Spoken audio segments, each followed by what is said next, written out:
Greetings, ladies and gentlemen. I am Johnson George from India.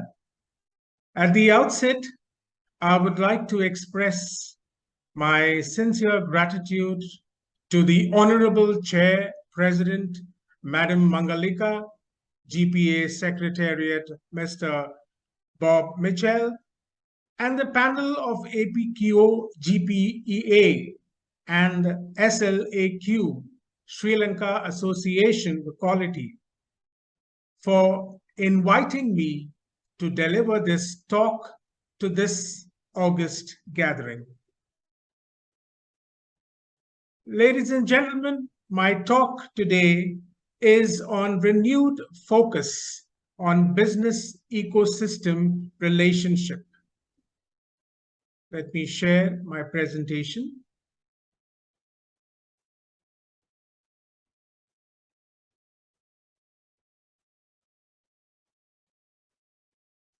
As I said earlier, my talk is on renewed focus on business ecosystem relationship. Organizations must adopt an ecosystem mindset and capitalize on your business ecosystem because your organization institutions exist within a business ecosystem. Today, many organizations use ecosystem-based business models to create value. But before you embark on an ecosystem adventure, you must be very clear why you want to take the risk and what specifically you want to achieve. Therefore, it is important to understand who are the participants of your organization's, your institution's business ecosystem. Ladies and gentlemen, in this VUCA world, these core competencies are frequently challenging for the participants of your organization's business ecosystem. Disruptions in business is inevitable. Small triggers can cause disruption, and you're well aware of the recent COVID pandemic. One of the importance of disruptive thinking is partnership with and engaging your ecosystem is very, very important. Disruptions like COVID has compelled businesses to think and act differently. So, ladies and gentlemen, how do you partner with these participants to grow the ecosystem together, especially keeping in mind the 3 P's: people, planet, and profit? In this brief talk on renewed focus on business ecosystem relationship, I will be focusing on 3 areas. What is business ecosystem? Who are the likely participants of business ecosystems? And the need to strengthen the focus on business ecosystem relationship.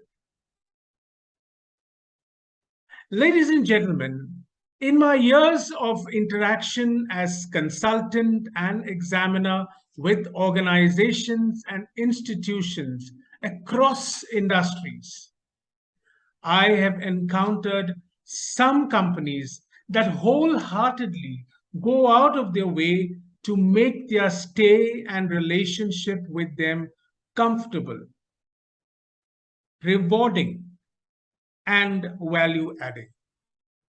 These organizations have benefited both in short-term and long-term in terms of loyalty, in terms of partnership, in terms of productivity and profitability.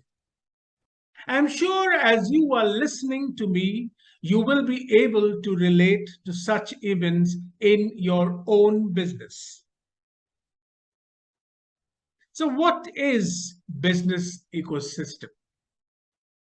Your business ecosystem is your network of people, especially not on your payroll, working for your organization in various capacities, involved in the delivery of a specific product or service through both competition and cooperation.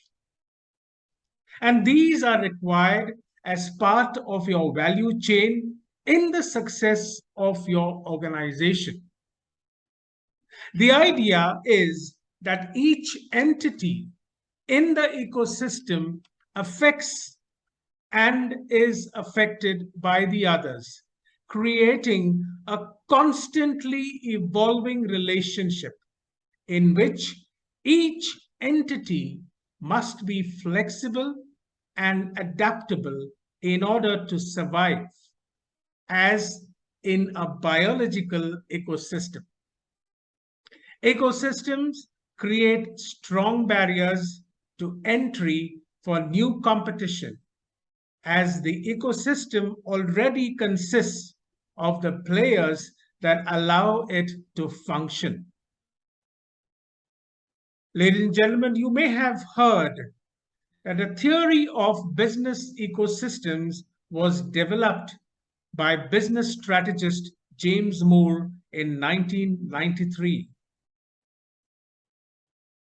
A fundamental principle of an ecosystem is interdependence.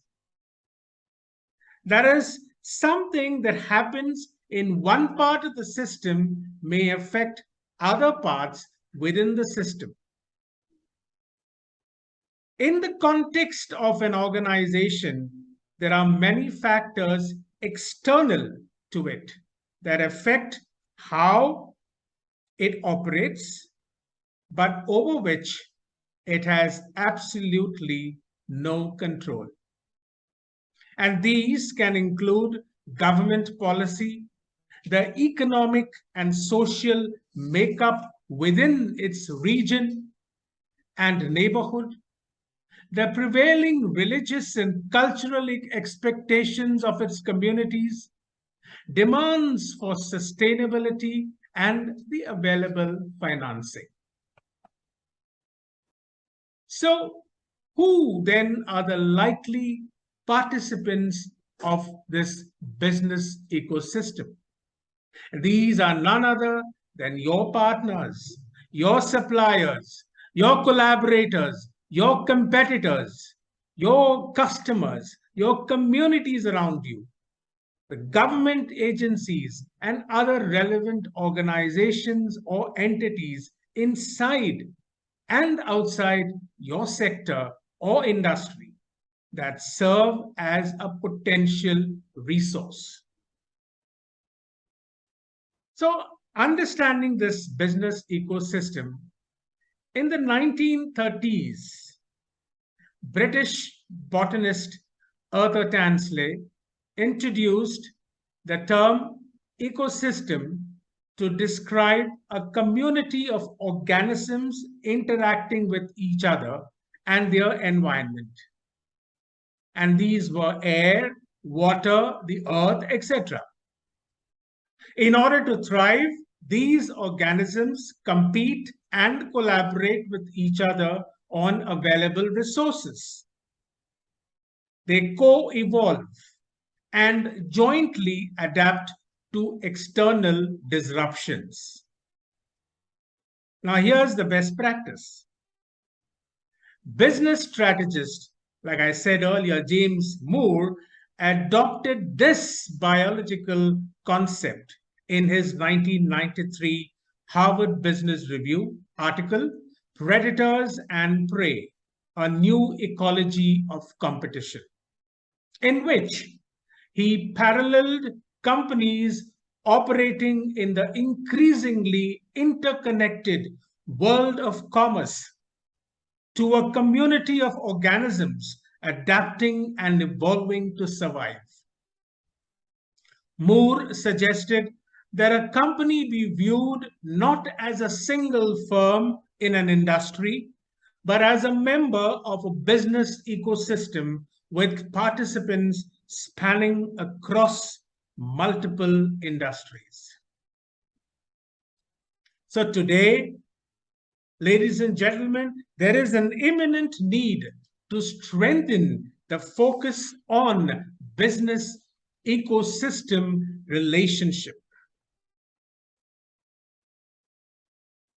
And what are these focuses on? And these are the pointers that I have put on the screen, and I will be talking about each of them.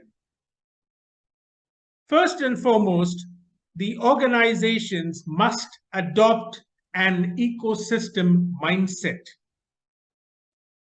and capitalize on your business ecosystem by defining or redefining, especially during your strategic planning, your role in your business ecosystem.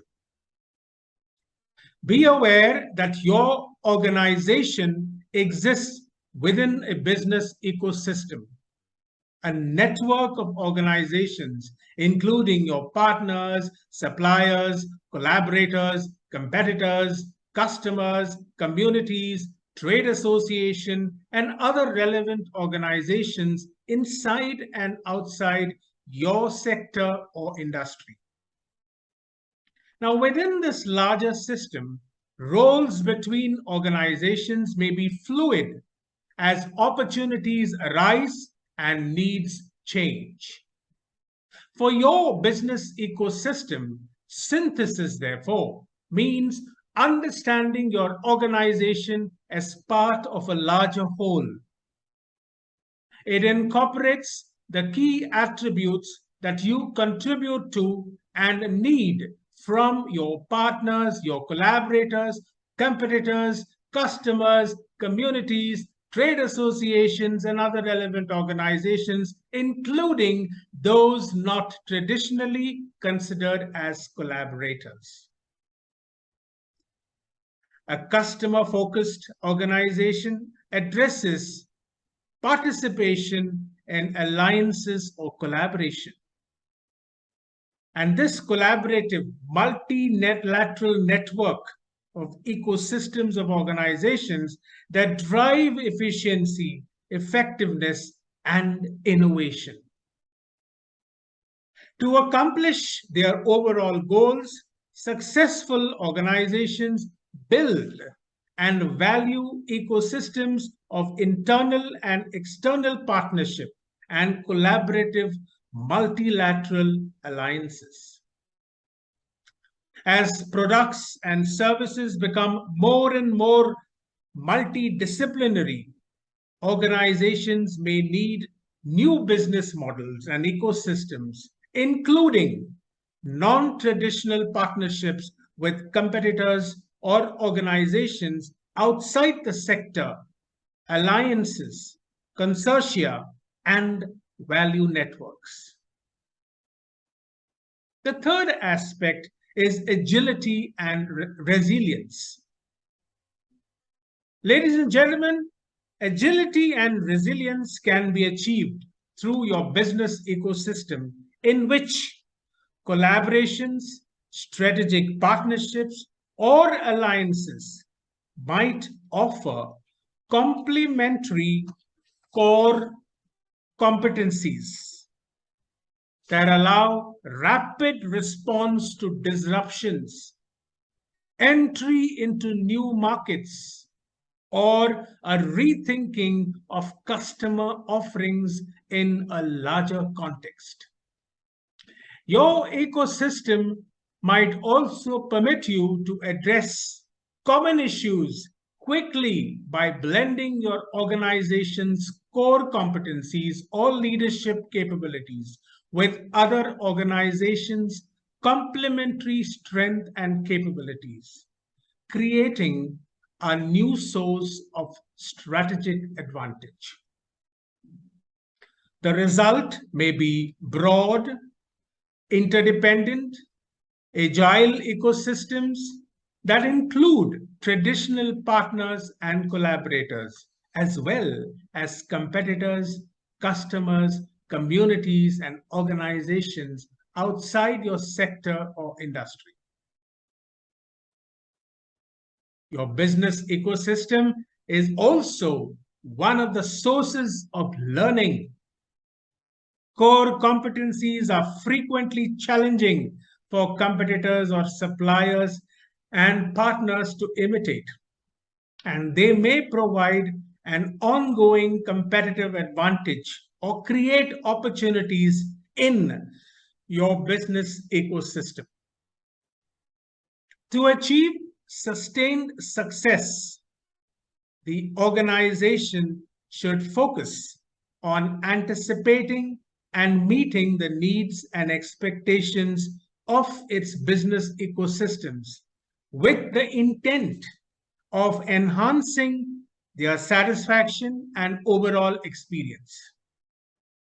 The means by which the needs and expectations are expressed and met can take a wide variety of forms. For example, through cooperation, through negotiation, through outsourcing, or by terminating an activity.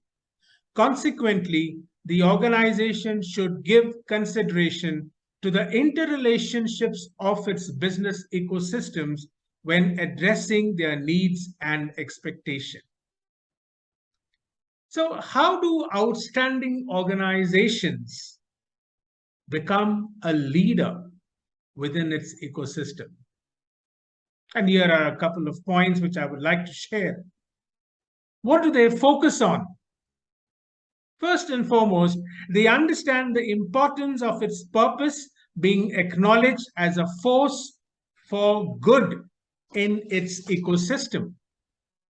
They identify the stakeholders within its ecosystem and prioritize on those that it sees as the key stakeholders, that is, those with the potential to help or hinder the achievement of your purpose, of your vision, and of your strategy. Researches and understands the ecosystem, including the mega trends and the consequences on it of the United Nations Sustainable Developmental Goals, or SDGs, and the Global Compact ambitions. They assess and evaluate the data, information, and knowledge gathered from across its ecosystem to understand the major challenges for today and in the future. They develop strategy and a set of related strategic priorities that tackle any major challenges identified, making sure appropriate action is taken when necessary and actioned to set the pace within its ecosystem. They design and implement a governance and performance management system that aligns with its aspirations and addresses the strategy, developments in the own ecosystem, own capabilities, and major challenges.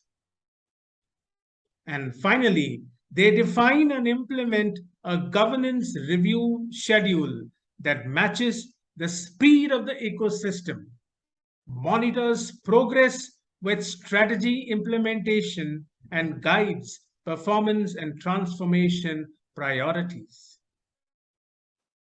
Ladies and gentlemen, thank you for listening to me. And as I end this talk, I would like to leave you with this thought. Business starts from the promoter's emotions, but it grows only by the emotions of people in its ecosystem that are impacted by that. I repeat, business starts from the promoter's emotions, but it grows only by the emotions of people in its ecosystems that are impacted by that? Can we be role models of business ecosystem relationship? Thank you.